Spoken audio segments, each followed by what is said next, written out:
For all my people out there who are gainfully employed, well done. For all my people out there who are looking for jobs, good luck. For all my people out there who are gainfully employed and are considering, you are considering jumping ship because you hate your manager, because the work is too hard, because they want to prove your holidays, because you've got annoying colleagues, because of this, because of that, because of this, because of that. Can I tell you this as a warning? If you listen to me at all, can I tell you this is a slight warning, my loves? Please take a deep breath. Take a deep breath and don't move just yet. Take a deep breath and don't move just yet. Why do I say that? Why do Agostino Zinga, the host of the Agostino Zinga Show, the #1 cultural commentary podcast in the world, why do I say that? I say that because of this headline that I saw all over Twitter. Allegedly, according to various news outlets and other people who are way smarter than you and I, the US has now more unemployed people than job openings for the first time since April 2021.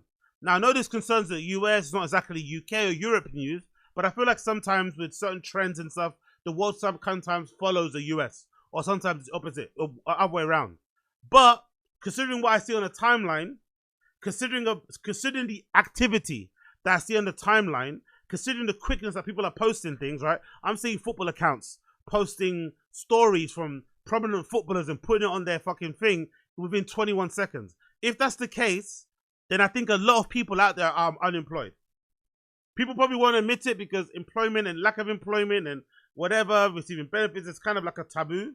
No one likes to talk about it for some reason. It's really odd, but whatever, because those structures, those things are there to help you. So I don't know why you wouldn't talk about it, but I reckon because of the usage, because of the amount of people that I see on social media, especially on my side of Instagram anyway, the amount of people I see, there are way more unemployed people out there than what we know. So if you're employed now and you're looking for a new job, I would say maybe take it easy. Maybe wait a little bit. Because if this is true and there's more unemployed people than job openings in the US, I think that trend will carry over to Europe. I think that trend will make its way over here sooner rather than later, if it hasn't already. This is a really glaring, I think, a really glaring example as to why we are where we are now in society. No one could tell me any different. This is the most glaring example of where we're at right now with society, that there's more unemployed people. There's more unemployed people than fucking job openings. Do you know how fucking scary that is? Do you know how fucking scary that is? Honestly, do you know how fucking scary that is, that there's more unemployed people than job openings?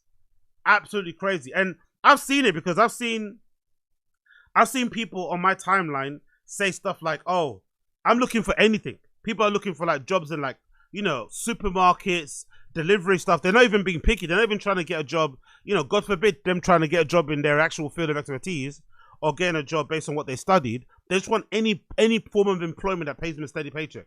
And they're still struggling to get it. People are struggling to get. Remember during the pandemic, McDonald's were like offering crazy hourly wages. Do you remember that, right? McDonald's are offering crazy hourly wages to get people to come and work for them. Now I've heard people say they cannot even get a callback from fucking McDonald's. McDonald's isn't even giving a callback. So if you're out there and you're looking to move and go elsewhere, I would definitely recommend you take a breath, you have a breather and you just relax, because the job market is looking kind of shaky. Let's actually read the article that kind of explains a little bit further what's going on here. Courtesy of Unusual Wales. The US has now more unemployed people than job openings for the first time since April 2021.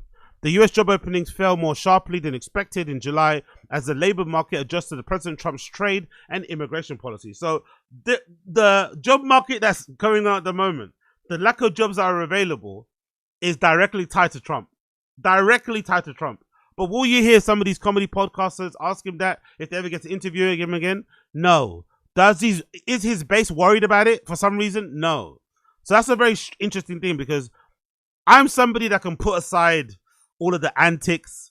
I could even put aside some of the fucking abuses, because I think basically anybody in a really higher up level of fucking power is going to have some level of allegations against them, or most likely be guilty of said abuse claims or said abuse crimes. I can put that situation aside. But the interesting thing about Trump for me and America, or just in general in politics, is forget his behavior, forget his attitude, forget how he speaks to people. It's the stuff that he does, policies that he enacts that affect real people that for some reason his base doesn't seem to give a shit about. You know? I think the last thing I remember the right wingers or the Republicans giving a shit about his base was when that story came out that Trump was looking to extend H-1B visas or something along those lines to basically allow more immigrants to come into the country, obviously to bolster Silicon Valley, bolster the economy. But people like, people who believe in the America First thing and think those jobs will be coming back to America, especially the Republicans, they're looking at it thinking, hold on, I don't have a job. I'm struggling to get a job. And now here you are making it easier for people that come from places like India, places like Japan, China, whatever it may be, to come over here and thus taking the jobs that I would basically try to get, because obviously they're far more skilled and you get to pay them cheaper, because that's another part people don't mention either. Yes, they're getting those guys and girls over here, but they're also paying them far less than what they would pay their American counterpart or the American citizen. So that's the only time I heard from his base a bit of pushback, like, what the fuck? I thought you meant to be America First. But usually, for some reason, I don't know how he does it, and that's a talent that I think the Democrats have to figure out how to do. How is it that this guy doesn't get any stick from his base about the policies that he enacts that affect real people, that affect real middle class, working class people? You know, like, it's just an interesting part of it. Like, no one seems to give a fuck. Like, his presidency, as this article pointed out, right? The US job openings fell more sharply than expected in July as the labor market adjusts to President Trump's trade and immigration policies. So his trade and immigration policies has having an adverse effect on the job market, to the point where there's more unemployed people in America right now than there are job openings. But nobody's rioting in the streets. Nobody's fucking going crazy. But God forbid Cracker Barrel changes its logo. God forbid Cracker Barrel changes their logo. God forbid Cracker Barrel give their restaurants a fucking makeover. Very ugly one, don't get me wrong, but God forbid they do that. Everybody now is rioting. But this guy enacts changes that are affecting real people in their pocket, their future, their present, their family, their life goals, and everyone's just like, la-di-di-di-da-da. That's a talent, bro. The Democrats have to figure out how to do that with whoever they choose. Newsom, whoever. Because that's the real thing that he is special at. Yes, the crimes, all this stuff, yeah, that's whatever. But I think the ability to hurt people that he's meant to be helping and then not get called out for it, you gotta salute. The Labour Department JOLT survey reported that 7.2 million job openings, down from 7.4 million in June, below the forecast of 7.3 to 7.5. Jesus Christ. For the first time since 2021, unemployed Americans, there's 7.24 million unemployed Americans right now. Now outnumber the average jobs at 7.18. God damn it. The July JOLTS report showed further signs of softening labour markets conditions, wrote Oxford Economics lead and US economist Nancy Vaden Houston, noting that the openings to unemployed ratio dipped below 1.0 for the first time in over 4 years. Private sector openings declined for the second straight month, falling to 6.4, with the healthcare and social assistance losing 181,000 openings. Arts and entertainment is down by 62,000, and mining and logging down 13,000. New hires edged slightly higher to 5.3 million, whilst quits held steady at 3.2, keeping the rates at 2.0. The latest numbers follow a weak July jobs report. That report prompted Trump to fire the Labour Department's chief statistician, calling the data rigged without offering evidence. Despite, of course it is, of course. Classic Trump, innit? Anything that makes me look bad is rigged. Anything that makes me look bad is fake news. Anything, like, honestly, it's actually, I actually like that, because now I've been getting into watching more, like, I don't know, scammer YouTube content. You know, I've been getting into watching more scammer YouTube content. I'm actually admiring people who live a life of just pure scamming, pure fraud, because some of them have the confidence like their confidence is out means no bounds. It's fucking incredible. But I love how they talk, the things that they say, you know, how the little mind control, the little hypnosis things that they say. But what I love most about them is their reality distortion field. Whatever they say reality is, that's what reality is. They don't ever acknowledge what you're saying. Whatever they're saying is the reality. That's the thing that I like. So with Trump, if everything you say, if what you say about me is wrong, then it's rigged or it's a fucking fake news. Nothing else. And I'm not going to offer you any information. I'm not going to give you proof to back up my point. You're the one that brought it up. I didn't bring it up. You brought it up that I was lying. So I'm just saying I'm not. But I'm under no obligation to show you proof that I'm lying. That's a very fucked up and clever thing to do. That report prompted Trump to fire Labour Department's chief statistician, calling the data rigged without offering evidence, and the most criticised economists across the spectrum. Despite slowing down job sex creation, unemployment remains relatively low at 4.2%. Still, Fed Chair Jerome Powell recently warned that both demand and supply for labour are weakening in tandem, a rare situation that raises the risk of sudden layoffs. Economists also cautioned that Trump's immigration crackdown is compounding labour shortages.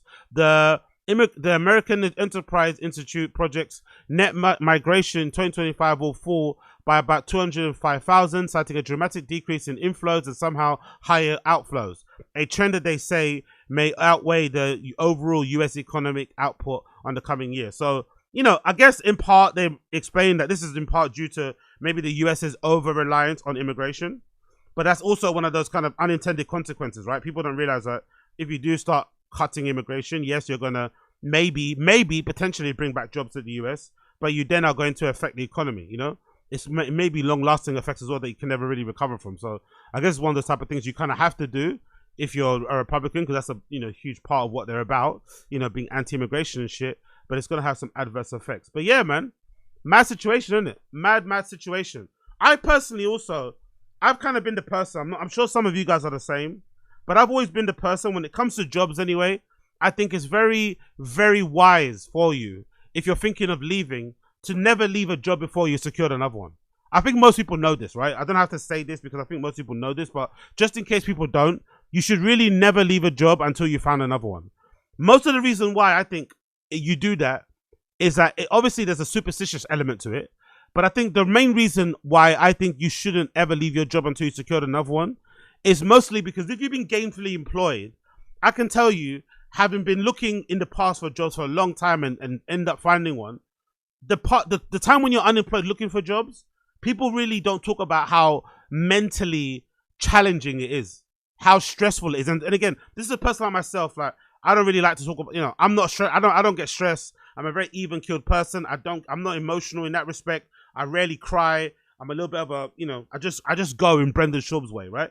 But even I can say, the time that I was going through my period where I left my previous job, I got fired from my previous job, and I was trying to look for another job, it does tricks your mental, especially if you've been gainfully employed. If you've been unemployed from time to time, you probably won't hurt you. But if you've been employed for a while and you're looking for a new job and you quit your current job to look for that other one, like honestly, a week can feel like a month with no reply.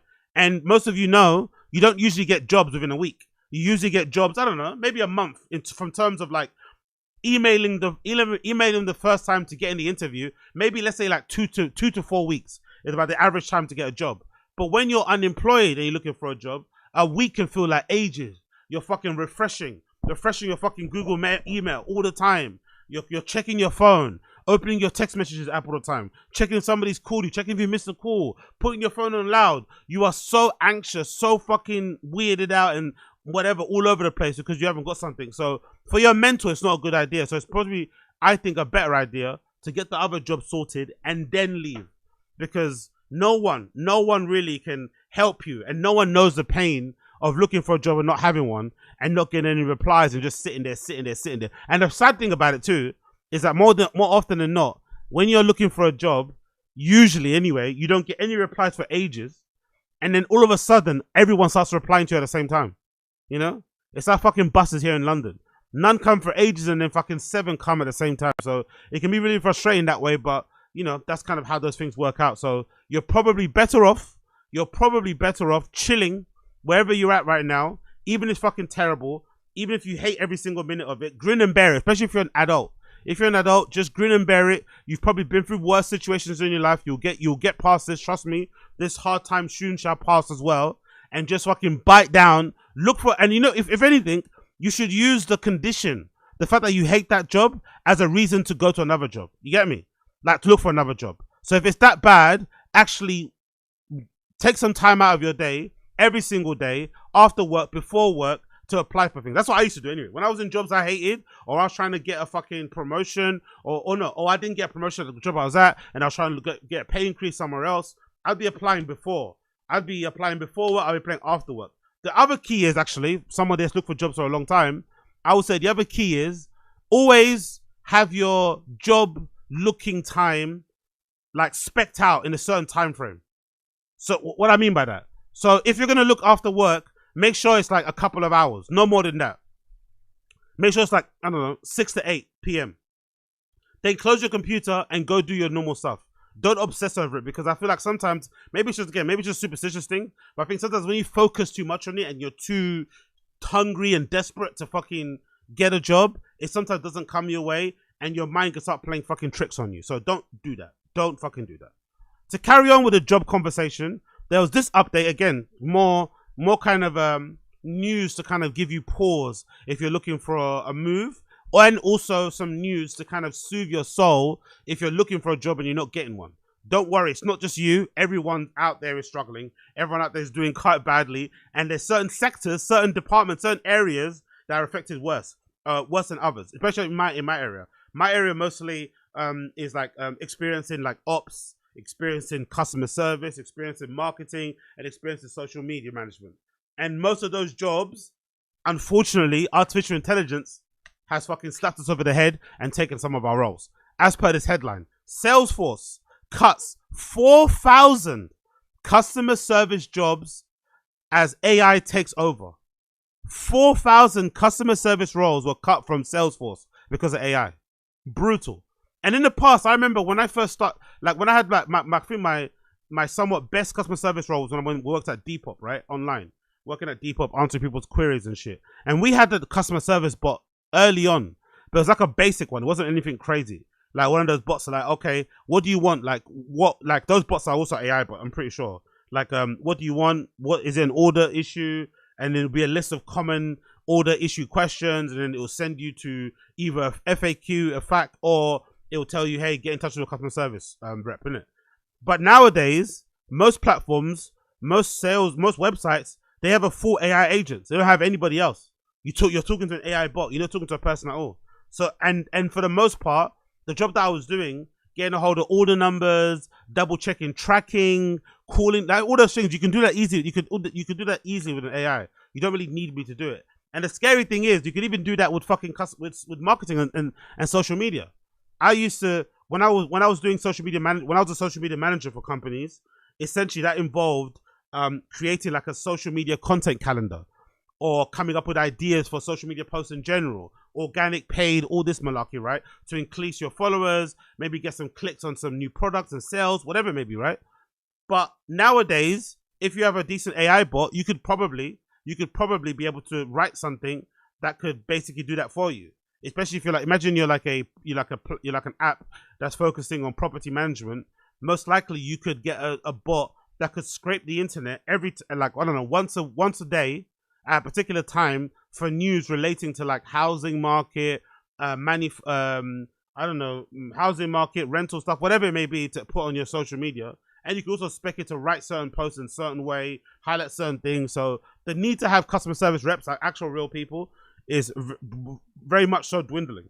In the same way that you go to most fast food chains now, even Burger King has it, and I feel like Burger King was the last to adopt it. Most fast food chains have those massive screens that you can order from. You know, there's usually only like one till.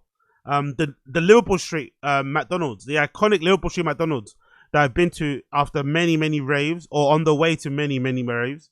Now the tills are basically gone. There's that one till in that Liverpool McDonald's. Most of the pay points are like on the right hand side. There's like a whole row of like these screens glowing, looking at you, so you can kind of order what you want. So the whole rush of like somebody getting in queue and shouting is completely gone. It's kind of taking the fun out of that Liverpool Street McDonald's, to be honest. But anyway, let's continue to read the article. It says software giant Salesforce has laid off 4,000 employees in its customer service division as part of an ongoing shift for more AI in its operations. The US-based custom company, which owns Slack, announced that it had reduced its customer service team from 9,000 to 5,000. Bloody hell, man. I've been in that position where there's mass layoffs and you're not too sure if you're the person that's going to get laid off, and some people stay. Ooh, the hate that you have in your heart. The hate that you have in your heart for the people that stay, I can admit it, is brutal because you're out of a job, of course, but you hope you'll be the one that stayed. When you're not the one that stayed, the hate that you have in your heart, oh, it's brewing. And then you see those people, like, sometimes you get called into a room and they'll tell you, hey, you didn't make the cut, right? And then you have to maybe leave that straight away. A lot of companies do that because they don't want you to be on the computer writing shit about them and stuff. So you leave straight away, and as you're leaving, you'll see some people on the computer not looking up, you know? Not even saying bye or anything, giving you a hug, just like, you know what I mean? Pretending like they don't see anything. It's like, motherfucker, you see me. You fucking see me. You feel kind of guilty and whatever because you stayed, but it's not your fault. Congratulations, you stayed. But look up and say bye at least, motherfucker. But also get it, you know? When somebody gets let go from a company, you're quite radioactive, you know what I mean? You are Chernobyl. You are super duper duper radioactive. So why the fuck would they want to say bye to you? They don't want to catch your disease of unemployment. You know what I mean? Speaking on the podcast, CEO Mark Benioff explained that AI would be able to take over many routine customer interactions, which is true. I was able to rebalance my headcount on my support because I needed fewer heads. Jesus Christ. Rebalance, you know. The way CEOs talk about employees, it's just so brutal. It's so fucking cutthroat. It's so lacking in emotion and care and love. Like, I was able to rebalance my headcount. Like, Jesus Christ, man, I work here. Anyway, Salesforce own AI now manages around 50,000 customer conversations, including a supervisor tool that escalates complex issues to human agents when necessary. That's pretty cool, actually. Benioff added that Salesforce has already eliminated a backlog of more than 100 million unaccounted sales leads through AI, uncontacted. Yeah, you see, that's why you get AI, because people are shit at their jobs. Why is there 100 million uncontacted sales leads? You know, that's the real problem. That's the real problem. The real problem is, why is there over 100 unaccounted leads in the first place? That shows you that most people don't do their jobs, because people like to stunt, people like to front a lot. Because anyway, maybe it's just me. I use social media a lot, especially Twitter. There's way too many people online at the same time. Either everybody's unemployed or everybody's got a job and not doing their job. Maybe a combination of both. But I don't believe this idea that people are just, no. You motherfuckers are tweeting and posting Instagram stories and memes during the workday. So for sure, you're not focusing on what you're doing, which is probably why there's 100 million uncontacted sales leads in the funnel. Like, what the fuck? 100 million? Like, Jesus Christ. No wonder AI is taking our jobs, mate. They do a better job. This is like the immigration conversation all over again. He explained that it's an agentic AI that can make decisions autonomously to reach specific goals, that have been having conversations with potential customers who had got in touch with the company over the 26 years. These agents break down tasks into smaller steps, each tackling a separate task and improving productivity. Hundreds of employees have redeployed in other areas such as professional services and sales, the company said. In the UK, outsourcing company Capita has embraced Salesforce agentic AI to automate more than 200 recruitment tasks and software company estimates. Earlier this year, Singapore bank DSB Bank cut its workforce by 10% as AI took over human tasks, while buy now, pay later company Klarna has indicated to have half of the headcount through the use of AI customer service and marketing tools. So it's looking bleak out there for us, brothers and sisters, looking bleak. I'm just curious to know, what do you do? Like, I'm fortunate. Like, I have experience in sales, social media, in marketing, so I could bounce between the roles. But if all you have on your CV is customer service rep experience, what do you do now then? Are you fucked? Because if you get Salesforce, I'd imagine, is a pretty good company to work for. They're probably one of those companies that has loads of fucking perks. They've got a really nice office. They probably make you fucking matcha in the fucking cafeteria. They have great lunches, a gym. I'm sure they have one of those fucking really cool offices that you see go viral on TikTok. I bet you Salesforce probably paid pretty well too. For a customer service rep, you probably get paid pretty decently. Good fucking, benefits and perks and shit and whatever else it may be. But if all you have on your CV is customer service experience, what do you do next? What do you do? AI is taking your job now. What do you do next? I guess the only other option you got is to learn a new skill or to take your customer service experience IRL and start working in a shop or something, because those roles aren't going to be taken anytime soon. There's still going to be somebody that needs someone to get them a size 12 shoe. There's going to be somebody that needs someone to give them a fucking cup of coffee. Even though the cup of coffee thing, by the way, the cup of coffee thing, call me dumb, call me stupid, but I think if somebody was to develop a coffee system that was good, that was automated AI sort of shit, they could just go press a button and you get really good fucking coffee delivered at the end of the fucking counter, and you didn't have to interact with a human. You didn't have to get fucking vibed out by some hipster kid or some girl with a septum piercing didn't give you a fucking really dirty look. If you could avoid all of that you get usually in most coffee shops, and just go somewhere and go beep beep beep beep beep and it gives you the coffee and it's really fucking good, I think a lot of people will take it. So not all customer service jobs are going to be available. But really and truly, if you're a customer service rep online and your job's been taken because of AI, you're fucked, innit? You are well and truly FUCKED'd. There's nothing else you can do. You just have to grin and bear it. It's fucking awful. It really is fucking awful. But hey, what can you do? What can you do?